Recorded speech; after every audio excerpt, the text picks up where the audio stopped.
Hello, good morning, everybody. How are you? Fine. Today we will discuss about various hormones secreted from pituitary gland. The first hormone is growth hormone. In the previous chapter, we have discussed about releasing hormone from hypothalamus. Now we will learn about various hormone of pituitary gland. The first hormone is growth hormone. So as you know that growth hormone short form is GH is most abundant. Abundant means કે lots of બરોબર hormone synthesize by the anterior pituitary. આપણે આકૃતિ પણ તમને ગઈ વખતે સમજાવી હતી કે પિચ્યુટરી ગ્રંથિ જે છે એના બે ભાગ હોય છે, અગ્ર અને પશ્વ. આપણે ફરીથી આકૃતિ પણ તમને બતાવીએ. Look here, this is the anterior lobe and this is the પોસ્ટિરિયર lobe. તો એન્ટિરિયર લોબમાંથી સિક્રેટ થતો આ મુખ્ય અંતસ્ત્રાવ છે. Okay, A stimulus growth and division of most cell body. તો એનું મેઇન ફંક્શન છે, તમારે યાદ રાખવાનું છે કે ગ્રોથ હોર્મોન એ રેગ્યુલેટ શું કરે છે, તો એ સેલ જે ડિવિઝન છે એને રેગ્યુલેટ કરે છે. Example has anabolic effect. Anabolic effect મતલબ શું કે કંઈક નવું બનાવવાની પ્રક્રિયા. એનાબોલિક મતલબ કંઈક નવું બનાવવાની પ્રક્રિયા. Specially on those in the bones and skeletal muscle. એની અંદર એ વધારે ઇફેક્ટિવલી કામ કરે છે. Its secretion is highest in childhood.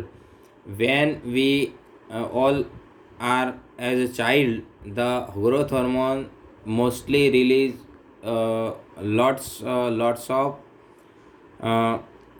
in our body. At that time, our bone and muscle grow quickly. And adolescence હોય ત્યારે પણ એનું સિક્રેશન ઝડપી થાય એટલે ઊંચાઈ વધતી હોય છે. Accelerating cell division, increasing tissue mass and driving a rapid body growth. અહીંયા સ્પેલિંગ મિસ્ટેક છે, રેપિડ એટલે ઝડપથી. The rapid body growth taking place at time. મતલબ કે આપણું એડોલસન્સ પીરિયડ હોય ત્યારે ખૂબ જ ઝડપથી ગ્રોથ થતો હોય છે. ઇન એડલ્ટ લાઈફ, આપણે જ્યારે પુખ્ત થઈએ છીએ ત્યારે GH controls growth and regeneration of nearly all body tissues. આપણા બધા ટિશ્યુને રેગ્યુલેટ કરે છે, especially skeletal muscle and bone. It also regulates aspects of metabolism in many organs. આપણા ઘણા બધા અંગોની અંદર મેટાબોલિઝમને પણ રેગ્યુલેટ કરે છે. As far as liver, intestine and pancreas. It stimulate protein synthesis especially for tissue growth and repair. Promotes breakdown of fats and increase blood glucose level. તો blood glucose level વધારે છે, પ્રોટીનના સંશ્લેષણને વધારે છે અને આપણા શરીરની જે ગ્રોથની રિપેરની ક્રિયા છે એને ઝડપી બનાવે છે. It's stimulated by growth hormone releasing hormone. તો આ સ્ટિમ્યુલેશન કઈ રીતે થાય, તો GHRH વડે થાય, જે આપણા હાઇપોથેલેમસનો રિલીઝિંગ હોર્મોન છે. Suppress by growth hormone release inhibiting hormone GHRIH. Inhibiting hormone એ એનો અવરોધ કરે છે. તો આપણે એક વખત મોટા બોડી આપણું થઈ ગયા, એક વખત મોટા થઈ ગયા 21, 22, 23 વર્ષના, પછી આપણામાં GHRIH ઉત્પન્ન થાય જે GHRHને કંટ્રોલ કરે છે. Also known as somatostatin. GHRIHનું બીજું નામ છે somatostatin. You must remember this. GHRIH એનું બીજું નામ છે સોમેટોસ્ટેટિન. સોમેટોસ્ટેટિન એ આપણી વૃદ્ધિને અટકાવવાનું કામ કરે છે. મતલબ કે ગ્રોથ હોર્મોનનો જે વિરોધ કરનારો જો કોઈ અંતસ્ત્રાવ હોય તો સોમેટોસ્ટેટિન કહેવાય. Both of which are secreted by hypothalamus. તો આ બંને હાઇપોથેલેમસ વડે સિક્રેટ થાય છે. Then after growth hormone secretion is controlled by negative feedback system. It is inhibited when the blood level rises and also when GHRIH is released by hypothalamus. આપણા બોડીની અંદર negative feedback સિસ્ટમથી એ કામ કરે છે. એ glucose level બ્લડમાં એનું level વધી જાય ત્યારે એનો સ્રાવ અટકી જાય છે. ગ્રોથ હોર્મોન બ્લડમાં વધે ત્યારે ઓટોમેટિકલી એનો સ્રાવ અટકી જાય છે અને જ્યારે GHRIનું માત્રા વધી જાય છે ત્યારે એ એની માત્રા વધારી દે છે. GHRIH also suppress secretion of thyroid stimulating hormone. એટલે GHRIH છે ને TSHને પણ કંટ્રોલ કરે છે એવું આપણે યાદ રાખવાનું છે. થાઇરોઇડ સ્ટિમ્યુલેટિંગ હોર્મોન મતલબ TSH. And gastrointestinal secretion, gastric juice, gastrin and cholecystokinin. તો આ પ્રમાણે એ GHRIHનું ફંક્શન આપેલું છે. Secretion of GH is greater at night during deep sleep. જ્યારે આપણે રાત્રે બહુ જ ઊંડી ઊંઘમાં હોઈએ, શું કહેવાય એને, કુંભકરણ નિંદ્રા કહેવાય ને, એવું કહી શકાય, ત્યારે એ ડીપ સ્લીપ વખતે વધારે સિક્રેટ થાય છે. And stimulated by hypoglycaemia. મતલબ કે આપણા શરીરની અંદર ઓછું ગ્લુકોઝ હોય ત્યારે પણ એ ઉત્પન્ન થાય છે. Exercise and anxiety, ongoing sleep disturbance in children. બાળકોને ઊંઘવામાં મુશ્કેલી કરે છે. In childhood asthma can lead to restriction of normal growth. તો બાળકોને અસ્થમાનો પ્રોબ્લેમ પણ થઈ જતો હોય તો એ આ ગ્રોથ હોર્મોન જે છે એ અસર કરે એટલે ગ્રોથ હોર્મોન ઓછા ઉત્પન્ન થઈ શકે છે. GH is a stress hormone. યાદ રાખજો, સ્ટ્રેસ હોર્મોન પણ કહેવામાં આવે છે. And as such is release during stimulation such as starvation and trauma. તો આપણામાં જ્યારે ભૂખમરો હોય, ખાવા ન મળ્યું હોય, આપણા બોડીમાં ખાવાનું ન ગયું હોય, અથવા તો આપણને કોઈ આઘાતજનક અકસ્માત થયો હોય કે આપણા શરીરની અંદર કોઈ તણાવવાળી સ્થિતિ, ટ્રોમા ઉત્પન્ન થાય ત્યારે પણ એ GH એને બેલેન્સ કરતો હોય છે. ગ્રોથ હોર્મોન વિશે આ બધી વાતો યાદ રાખીશું. હવે આપણે આગળ જોઈશું બીજો હોર્મોન છે prolactin. This hormone also known as lactogenic hormone. Lactogenic મતલબ દૂધનો સ્ત્રાવ કરતો હોય, દૂધના ઉત્પાદન સાથે સંકળાયેલી ક્રિયાવિધિમાં હોય છે. આ secreted during pregnancy to prepare breast for lactation after childbirth. એટલે કે જે બ્રીસ્ટનો ગ્રોથ છે, કોઈપણ પ્રેગ્નન્ટ લેડી હોય એની છાતી, એના સ્તન એ મોટા થાય છે, તો એનું જે ગ્રોથ છે પ્રોલેક્ટિનને કારણે થતો હોય છે ડ્યુરિંગ પ્રેગ્નન્સી. બરાબર. Breast are prepared for lactation after child birth. The blood level of prolactin is stimulated by prolactin releasing hormone PRH વડે એનું રેગ્યુલેશન થાય છે. આ પણ હાઇપોથેલેમસમાંથી ઉત્પન્ન થાય, release from hypothalamus. And it is lowered by prolactin inhibiting hormone PIH. તો જેન્ટ્સની અંદર જનરલી PIHની કામગીરી આખું જીવન પર્યંત થતી હોય, કારણ કે જેન્ટ્સમાં ક્યારેય પ્રેગ્નન્સી રહેતી નથી, એટલે એમાં જે પ્રોલેક્ટિન છે એ ઇનિબિટ જ થવો જોઈએ, એટલે PIH લાઈફ ટાઈમ ઉત્પન્ન થાય છે. એનું નામ છે dopamine. And by increase blood level of prolactin. એટલે પ્રોલેક્ટિનની માત્રા બ્લડમાં વધે ત્યારે પણ PIH ઉત્પન્ન થતો હોય છે. Immediately after birth. બાળકનો જન્મ થયા પછી sucking stimulates prolactin secretion and lactation. Sucking stimulates એટલે બાળક જ્યારે સ્તનનું પાન કરતો હોય, સ્તનમાંથી દૂધ ખેંચવાનો પ્રયત્ન કરે મોં વડે, એને શકિંગ સ્ટિમ્યુલેટ્સ કહેવાય. પ્રોલેક્ટિન સિક્રેશન વધી જાય છે અને લેક્ટેશન પણ વધે છે. એટલે બાળક જેટલું સ્તનપાન કરે એટલું વધારે દૂધ માતાના સ્તનમાં આવતું હોય છે. The resultant high blood level is a factor in reducing the incidence of conception during lactation. એટલે આપણા બ્લડની અંદર એનું માત્રા ખૂબ જ વધારે જોવા મળતી હોય છે during lactation. Prolactin together with oestrogen. Oestrogen સાથે ભેગો મળીને જ કાર્ય કરે છે, જે જનરલી લેડીઝોમાં હોય છે. કોર્ટિકોસ્ટીરોઇડ, ઇન્સ્યુલિન એન્ડ થાઇરોક્સિન આ બધાની સાથે ભેગો થઈને કામ કરે છે. Is involve in inhibiting the maintain lactation. તો આપણા સ્તનમાંથી થતા દૂધના સ્રાવને મેન્ટેન કરવા માટે આ બધા હોર્મોન ભેગા થઈને કામ કરે છે. Mainly prolactin secretion is related to sleep. પ્રોલેક્ટિનનું સિક્રેશન પણ ઊંઘ સાથે લેવા દેવા છે. Rising during any period of sleep. ઊંઘની કોઈ પણ તબક્કો હોય એ દરમિયાન એની માત્રા વધે છે. ખાસ કરીને રાત્રે અથવા દિવસે જ્યારે તમે સૂઈ જાઓ ત્યારે પ્રોલેક્ટિનની માત્રા વધે છે. The other hormone we will discuss about thyroid stimulating hormone TSH. Short form is TSH. The full form of TSH is thyroid stimulating hormone. Release of thyroid stimulating hormone stimulated by thyrotropiन releasing hormone. યાદ રાખજો, TRH releasing હોર્મોનનું નામ છે, અથવા એને TSHRH પણ કહી શકાય. TSHRH પણ લખી શકો છો.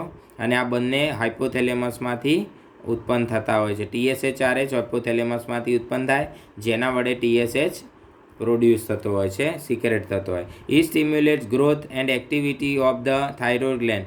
થાઇરોઇડ ગ્રંથિની પ્રક્રિયાઓને ઝડપી બનાવે છે. Which secrete the hormones thyroxine T4. થાઇરોક્સિનનું શોર્ટ ફોર્મ તમારે ખાસ યાદ રાખવાનું T4. ટ્રાય આયોડોથાઇરોનિન એને T3 કહેવાય. તો આ T3 અને T4 જે છે એનું લેવલ વધારે છે, જે થાઇરોઇડ ગ્રંથિમાંથી ઉત્પન્ન થતા અંતઃસ્રાવ છે. એમાં T3 છે આયોડિનયુક્ત અંતઃસ્રાવ છે, ટ્રાય આયોડોથાઇરોનિન, T3નું પૂરું નામ. Secretion is regulated by negative feedback mechanism. When the blood level of thyroid hormone is high, secretion of TSH is reduced and vice versa. એટલે આ જ રીતે આપણે નેગેટિવ ફીડબેકથી એનું મિકેનિઝમ જોઈ શકીએ છીએ કે બ્લડમાં થાઇરોઇડ હોર્મોન વધી જાય ત્યારે એનું સિક્રેશન ઘટી જાય ઓટોમેટિક. જરૂરિયાત ના હોય ત્યારે બંધ થઈ જાય, અને નેગેટિવ ફીડબેક કહેવાય. Exposure to cold is a powerful stimulant of TSH secretion. એટલે ઠંડીમાં TSH સિક્રેશન વધે છે, leading to increase thyroid hormone release and increase a metabolic rate. અને શિયાળામાં તમે જાણો છો કે શરીરને ગરમીની પણ બહુ જરૂરિયાત ઊભી થાય છે, તો એના માટે મેટાબોલિક રેટ ફાસ્ટ થવો જોઈએ. શિયાળામાં મેટાબોલિક રેટ વધે એ માટે થાઇરોઇડ હોર્મોન રિલીઝ વધુ થવો જોઈએ. તો ઠંડીમાં એક્સપોઝર ટુ કોલ્ડ, ઠંડીમાં એ આપણને વધુ જોવા મળતો હોય છે. Then after the other one is adrenocorticotropic hormone. Short form is ACTH. એને બીજા શબ્દમાં કોર્ટિકોટ્રોપિન પણ કહેવામાં આવે છે. કોર્ટિકોટ્રોપિન રિલીઝિંગ હોર્મોન CRH, જે આપણા હાઇપોથેલેમસમાંથી ઉત્પન્ન થાય છે, એનું નામ છે CRH. ઘણા એને ACTHRH પણ કહે છે, ACTHRH. આ પણ એનું બીજું નામ છે મિત્રો. ACTHRH from the hypothalamus promotes synthesis and release of adrenocorticotropic hormone by the anterior pituitary. આ એન્ટિરિયર બધા જે અત્યાર સુધી ભણાય એન્ટિરિયર પિચ્યુટરીમાંથી સિક્રેટ થતા હોય છે. This stimulates growth and activity of adrenal cortex. એની મેઇન કામગીરી એડ્રિનલ કોર્ટેક્સ ઉપર થતી હોય છે. Increasing the output of adrenocortical steroid hormone especially cortisol. કોર્ટિઝોલનું લેવલ અપ કરે છે.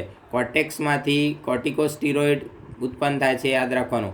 એડ્રિનલ મેડ્યુલા છે એ આપણે ભણીશું. એડ્રિનલ મેડ્યુલામાંથી એડ્રિનાલિન નોર એડ્રિનાલિન રિલીઝ થાય, જ્યારે કોર્ટેક્સમાંથી કોર્ટિકોસ્ટીરોઇડ, એમાં મેઇન તો કોર્ટિઝોલ છે, જે તમારામાં બ્લડની અંદર વોટર અને મિનરલ્સનું બેલેન્સ કરે છે. ACTH level are highest at about 8 AM. સવારે 8 વાગે એનું મેક્સિમમ લેવલ હોય છે. You must remember this. And fall to their lowest about midnight. રાત્રે સૌથી ઓછું હોય છે. Although high level sometimes occur midday. ઘણી વખતે બપોરે પણ થાય છે. And 6 PM. This circadian rhythm is maintained. આ એક પ્રકારની રિધમ છે, બરાબર, એ maintain throughout the life. આખી લાઈફ એ મેન્ટેન થતી હોય છે. It is associated with sleep patterns and adjustment to changes take several days. Example given: following changing work shift or traveling to a different time zone. આપણે અહીંથી America જઈએ અને ત્યાં આગળ પાછું સેટ થવું હોય તો આ હોર્મોનને સેટ થવામાં થોડો સમય લાગે, જેને આપણે જેટલેગનો પ્રોબ્લેમ પણ કહેતા હોઈએ છીએ. ઘણા લોકોને થાય છે જ આવું પ્રોબ્લેમ. તમારી જે બાયોલોજિકલ ક્લોક છે એને મેન્ટેન કરવા માટેનો આ અગત્યનો અંતઃસ્રાવ છે ACTH. Secretion is also regulated by negative feedback mechanism being suppressed when the blood level of ACTH rise. ACTHની માત્રા બ્લડમાં વધે એટલે ઓટોમેટિક એનું સિક્રેશન બંધ થઈ જશે. Other factors that stimulate secretion include hypoglycaemia. તમારા બ્લડમાં ગ્લુકોઝ ઘટી જાય ત્યારે પણ એનું સિક્રેશન વધે છે. એક્સરસાઇઝ એન્ડ અધર સ્ટ્રેસર્સ, મતલબ કે તણાવવાળી સ્થિતિ હોય, ઇમોશનલ સ્ટેટ્સ એન્ડ ફીવર, તાવ આવે ત્યારે પણ એની માત્રા વધી જતી હોય છે. Okay, ગણેનોટ્રોપિન. Just before puberty, Mugdha અવસ્થા આવે ને, દાઢી મૂછું કે છોકરાઓને, એ સમયને પ્યુબર્ટી કહીશું. 2. Gonadotropins are secreted in gradually increased amount by the anterior pituitary in response to hypothalamic release of luteinizing hormone. તો આ યાદ રાખવાનું છે, luteinizing hormone releasing hormone LHRH હાઇપોથેલેમસમાંથી સિક્રેટ થાય ક્યારે? જસ્ટ બિફોર પ્યુબર્ટી, ત્યારે આ સિક્રેટ થાય.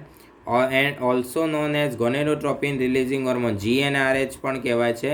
GnRH એનું બીજું નામ LHRH પણ છે. Rising level of this hormone at puberty promotes maturation of the reproductive organ. તમારામાં પ્રજનન તંત્રનો વિકાસ થાય માટે આ જરૂરી છે, જરૂરી હોર્મોન છે gonadotropin. Okay, in both males and females the hormone responsible are, male અને ફિમેલ બંનેમાં શેના માટે જવાબદાર છે? તો FSH અને LHને સ્ટિમ્યુલેટ કરે છે. FSH ફોલિકલ સ્ટિમ્યુલેટિંગ હોર્મોન અને luteinising hormone. In both sex, બંને જાતિમાં FSH stimulate production of gametes. બરાબર, ગેમેટ્સ એટલે પ્રજનન કોષો, એના ઉત્પાદનને તીવ્ર બનાવે છે. ઓવ્યુમ ઓર સ્પર્માટાઝુઆ એટલે કે અંડકોષ, ઓવ્યુમ કહેવામાં આવે અથવા ઓવા લખ્યું છે, ઓવ્યુમ કહેવાય ઓવા, ઓર સ્પર્માટોઝુઆ એટલે શુક્રકોષ. By the glands. બરાબર, the ovary in the female and the testis in the male એટલે કે પ્રજનન ગ્રંથિઓ જે છે એને અસર કરે છે. હવે સ્ત્રીઓમાં શું હોય છે? ઇન ફિમેલ, બહુ જ અગત્યનું, મોસ્ટ IMP છે, સમજવાનું છે, યાદ રાખવું જ પડશે. આ પૂછાય, આમાંથી નાના પ્રશ્નો પણ આવી શકે. LH એન્ડ FSH બંને ભેગા થઈને control secretion of hormone estrogen and progesterone, estrogen પ્રોજેસ્ટેરોનને બેલેન્સ કરે છે ડ્યુરિંગ ધ મેન્સ્ટ્રુઅલ સાયકલ. એટલે મેન્સ્ટ્રુઅલ સાયકલમાં આ બંને ગોનેડોટ્રોપિન બંને LH FSH બંને ઇફેક્ટિવલી કામ કરે છે, જે ઇસ્ટ્રોજન પ્રોજેસ્ટેરોનના લેવલને અપડાઉન કરીને મેન્સ્ટ્રુઅલ સાયકલને ચલાવે છે, ઋતુસ્રાવને. As the level of estrogen and progesterone rise, બંનેની માત્રા વધી જાય, યાદ રાખજો, બંનેની માત્રા વધી જાય, secretion of LH and FSH is suppress, મતલબ કે આ બંનેની માત્રા ઘટી જાય. ઇસ્ટ્રોજન અને પ્રોજેસ્ટેરોન મેક્સિમમ લેવલ પર હોય ત્યારે LH FSH મિનિમમ લેવલ પર જોવા મળતા હોય છે. ઇન મેલ્સ, મેલ્સ એટલે પુરુષોમાં, LH also called interstitial cell stimulating hormone, LHનું બીજું નામ છે પુરુષોમાં ICSH, interstitial cell stimulating hormone, stimulate the interstitial cell of tissues to secrete the hormone testosterone. પુરુષોમાં ટેસ્ટેસ્ટેરોન સિક્રેટ કરવા માટે આ જે ICSH છે કામ કરે છે. FSH આપણામાં બહુ એટલો ઇફેક્ટિવ હોતો નથી. ઓકે, તો અત્યાર સુધી આપણે એન્ટિરિયર પિચ્યુટરી ગ્લેન્ડ જે છે એના હોર્મોન્સની ડિસ્કશન આ લેક્ચરમાં કરી છે. In the next lecture we will discuss about posterior pituitary gland and its hormone. Mainly posterior pituitary gland જે છે એ બે હોર્મોન સિક્રેટ કરે છે. One is anti diuretic hormone, it is called vasopressin, and the other one is oxytocin and melanocyte stimulating hormone. આવા 3 hormone વિશેની વાત આપણે નેક્સ્ટ લેક્ચરમાં કરીશું. તો અત્યાર સુધી જેટલું પણ આ વિડીયોમાં મેં સમજાવ્યું છે એ બરાબર ધ્યાનથી એનો અભ્યાસ તમે કરશો અને એને યાદ રાખવાનો પ્રયત્ન કરજો. પરીક્ષામાં પૂછાઈ શકે છે. પિચ્યુટરી ગ્લેન્ડ એમાં એન્ટિરિયર અને પોસ્ટિરિયર બંને લખવાનું હોય, એટલે એન્ટિરિયરનું આટલું તમે યાદ રાખશો. આવતા પીરિયડમાં મળીએ, ત્યાં સુધી બધા જ પોતાના હેલ્થને સારી રીતે જાળવી રાખજો. તો આપણે આના વિશે આપણે નેક્સ્ટ લેક્ચરની અંદર અભ્યાસ કરીશું. ત્યાં સુધી સર્વે મિત્રોને જય સ્વામિનારાયણ.